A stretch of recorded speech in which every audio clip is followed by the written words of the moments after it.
Evangelio de Lucas, capítulo 12. La levadura de los fariseos. En esto, juntándose por millares la multitud, tanto que unos a otros se atropellaban, comenzó a decir a sus discípulos: primeramente, guardaos de la levadura de los fariseos, que es la hipocresía. El pan que los judíos usan, sobre todo para aquellos ritos religiosos, se llama el pan ácimo, que es pan sin levadura. Cuando Jesús dijo: yo soy el pan caído del cielo, estaba haciendo referencia a ese pan ácimo. En otras palabras, Jesús es un pan sin levadura. En él no hay hipocresía, en él no hay falsedad, en él no hay engaño, en él no hay pecado. La levadura es una especie de hongo que al cabo del tiempo corrompe la masa. Es por esa razón que a nuestro pan diario que consumimos, al guardarlo y pasado unos días, comienza a salirle una lama verde por causa de la corrupción que trae la levadura. El fin de la levadura es ampliar el pan, cosa que es un engaño, porque ese no es el tamaño real. Por eso la levadura en este caso es sinónimo de hipocresía, porque nada hay encubierto que no haya de ser que haya de descubrirse, ni oculto que no haya de saberse. Es curioso que hay secretos tan bien hechos que al final terminan siendo revelados. Para Dios no hay nada oculto. Por eso dice aquí: ni oculto que no haya de saberse. Por tanto, todo lo que habéis dicho en tinieblas, a la luz se va a oír. Y lo que habéis hablado al oído en los aposentos se proclamará en las azoteas. ¿A quién se debe temer? Verso 4. Mas os digo, amigos míos, no temáis a los que matan el cuerpo, y después nada más puede hacer. Pero os enseñorearé a quien debe temer. Temed a aquel que después de haber quitado la vida tiene poder de echar en el infierno. Si os digo a este, temed. No se vende 5 pajarillos por 2 cuartos, con todo ni aun uno de ellos está olvidado delante de Dios. Pues aún los cabellos de vuestra cabeza están todos contados. No temáis, pues más valéis vosotros que muchos pajarillos. Esta temática hace referencia que al único que tenemos que tenerle temor realmente es a nuestro Dios, quien tiene control absolutamente de todo. El verso 8, donde se comienza esta tercera temática: el que me confesare delante de los hombres. Os digo que todo aquel que me confesare delante de los hombres, también el Hijo de Dios o el Hijo del Hombre le confesará delante de los ángeles de Dios. Mas el que me negare de los hombres será negado delante de los ángeles de Dios. Nosotros tenemos que ser unos fieles emisores del Señor Jesucristo. No podemos negarle con nuestras palabras ni con nuestros hechos. Tenemos que ser luz en medio de tinieblas. Dice aquí en el verso 10: todo aquel que dijere alguna palabra contra el Hijo del Hombre le será perdonado, pero el que blasfemare contra el Espíritu Santo no le será perdonado. Cuando os trajeren a las sinagogas y ante los magistrados y las autoridades, no os preocupéis por cómo o qué habréis de responder o qué habréis de decir, porque el Espíritu Santo os enseñará en la misma hora lo que debéis de decir. El rico insensato. Pondremos mucha atención a esta enseñanza. Les dijo uno de la multitud, uno que estaba allí involucrado, le dice: maestro, di a mi hermano que parta conmigo la herencia. Me imagino que él lo hizo porque sabía que Jesús era un hombre muy equitativo, muy justo. Pero la respuesta de Jesús fue muy sorprendente. Él les dijo: hombre, ¿quién me ha puesto sobre vosotros como juez o como partidor? Jesús no vino como juez, vino como intercesor. Y les dijo, mirad, guárdese de toda avaricia, porque la vida del hombre no consiste en la abundancia de los bienes que posee. También le refirió una parábola diciendo la heredad de un hombre rico había producido mucho. Y esto es muy grato saberlo, saber que la vida del hombre no consiste en poseer muchos bienes, por la cual la mayoría de personas viven para eso. Y él pensaba dentro de sí diciendo, ¿qué haré? Porque yo no tengo dónde guardar mis frutos. Y dijo, más bien haré esto, derribaré mis graneros, edificaré graneros mayores con el fin de guardar mis frutos, mis bienes. Pero el Señor le dice, él mismo se dice, alma, muchos bienes tengo guardados para muchos años. Repósate, descansa, bebe, disfruta, regocíjate. Pero Dios le dijo, necio, esta noche vendré a pedirte tu alma, y lo que has provisto, ¿de quién será? Así es el que hace para sí tesoros y no es rico para con Dios. Curioso esta frase. Uno puede tener mucho dinero y no ser rico para con Dios. Usted puede estar tapado en dinero y ser pobre y desventurado delante de Dios. E inclusive el libro de Apocalipsis, en la iglesia de la Odisea, capítulo 3,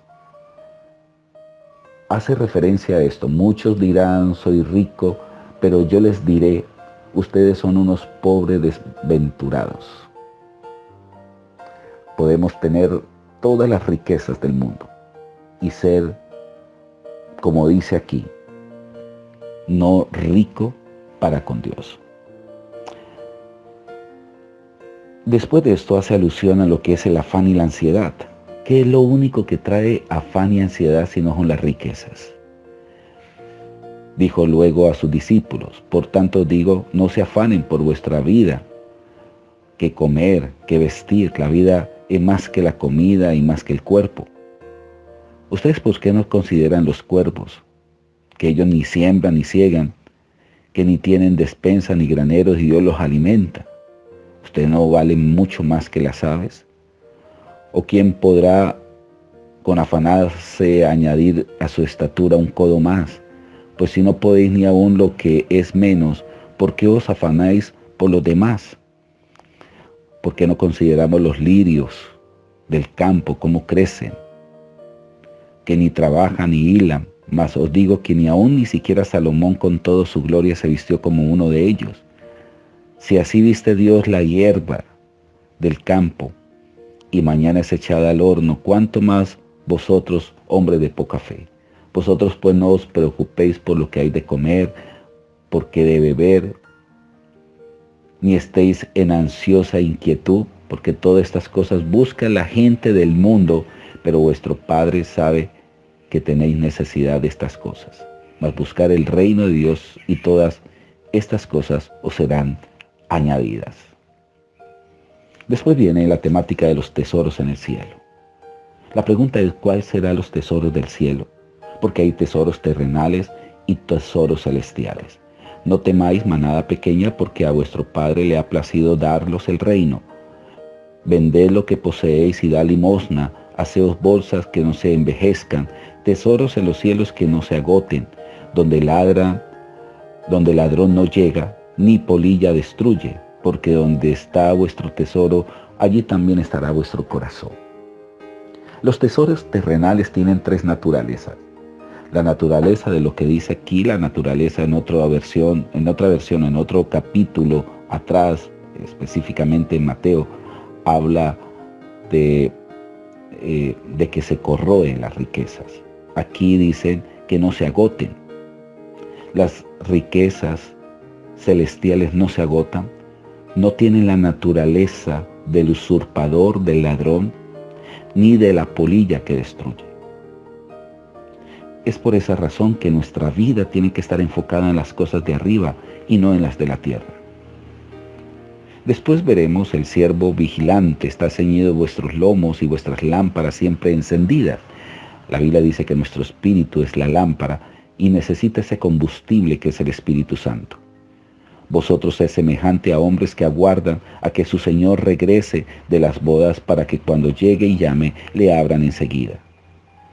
Esto tenemos que asociarlo con las vírgenes sensatas de Mateo 25. Bienaventurados aquellos siervos a los cuales su Señor cuando venga halle velando. De cierto os digo que se ceñirán y hará que se sienten a la mesa y vendrán a servirles. Y aunque vengan a la segunda vigilia y aunque vengan a la tercera vigilia, si los hallare así, bienaventurados son aquellos siervos. Pero sabed esto, que si supiese el padre de familia a qué hora el ladrón había de venir, velaría ciertamente y no dejaría minar su casa. Hoy en día hay muchas distracciones. Hoy en día hay muchas cosas que nos tratan de adormecer espiritualmente, pero es menester y necesario nosotros estar despiertos a través de la oración, a través de la llenura del Espíritu Santo. El siervo infiel. Entonces Pedro le dijo: Señor, ¿dices esta parábola a nosotros o también a todos? Y dijo el Señor: ¿quién es el mayordomo fiel y prudente al cual su Señor pondrá sobre su casa para que a tiempo le dé su ración? Bienaventurado aquel siervo al cual, cuando su Señor venga, le halle haciendo así. En verdad os digo que le pondré sobre todos sus bienes. Mas si aquel siervo dijere en su corazón: mi Señor tarda en venir, y comenzaré a golpear a los criados, a las criadas, a comer, a beber, a embriagarse, vendrá el Señor de aquel siervo en el día en que éste no espera y a la hora que no sabe, y le castigará duramente y le pondrá con los infieles. Es decir, que hay una congregación de infieles. Aquel siervo que conociendo la voluntad de su Señor no se preparó ni hizo conforme a su voluntad, recibirá muchos azotes. Mas el que sin conocerla hizo cosas dignas de azotes, será azotado poco, porque a todo aquel quien se haya dado mucho, mucho se le demandará, y a aquel que mucho se le haya confiado, más se le pedirá. Jesús causa división. Es por esa razón que hay divisiones por causa de Jesucristo en las familias, en ciudades. Jesús no es causa de unir, sino de dividir. Por la naturaleza humana, muchos quieren despreciar el nombre de Cristo. He visto familias que se han partido por causa de Jesús. Se han puesto en rencillas, peleas, no se hablan. Pelea de religiones. Fuego vine a echar en la tierra. ¿Y qué quiero si ya se ha encendido? De un bautismo tengo que ser bautizado, ¿cómo me angustio hasta que se cumpla? ¿Pensáis que he venido para dar paz en la tierra? Os digo no, sino disensión, división, porque de aquí en adelante 5 en una familia estarán divididos, 3 contra 2 y 2 contra 3. Estarán divididos el padre contra el hijo y el hijo contra el padre, la madre contra la hija y la hija contra la madre, la suegra con su nuera y la nuera con su suegra. ¿Cómo no reconoceréis este tiempo? Decís también a la multitud cuando veáis la nube que sale del poniente, luego decís: agua viene, y así sucede. Y cuando sopla el viento del sur, decís: hará calor, y lo hace. Hipócritas, ¿sabéis distinguir el aspecto del cielo y de la tierra, y cómo no distinguís este tiempo? Arréglate con tu adversario. Verso 57. ¿Y por qué no juzgáis por vosotros mismos lo que es justo? Cuando vayas al magistrado con tu adversario, procura en el camino arreglarte con él, no sea que te arrestre el juez y el juez te entregue al alguacil y el alguacil te meta en la cárcel. Te digo que no saldréis de allí hasta que hayas pagado aún la última blanca. Aquí nos hace referencia que nosotros como hermanos tenemos que aprender a arreglar nuestros pleitos, a poder conciliar antes de llevar esos casos a los jueces. Es la recomendación que Jesús nos hace frente a estas situaciones humanas. Mañana estaremos con el capítulo 13. Bendiciones.